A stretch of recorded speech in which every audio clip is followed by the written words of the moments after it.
Hello, my name is Vitaly Tsigine, and today I'm going to tell you about different useful tools for teachers. The first useful tools, I think, it is online whiteboard.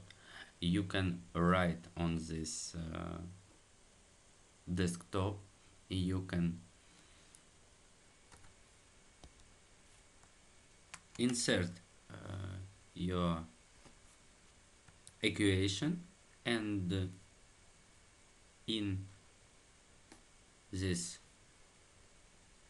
you can solve this equation. Example, I write above this image.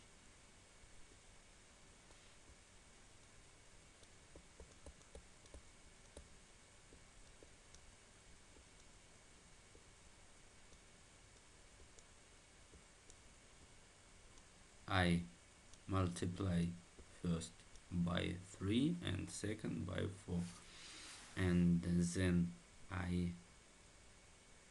solve this equation, and my student have just solve an error.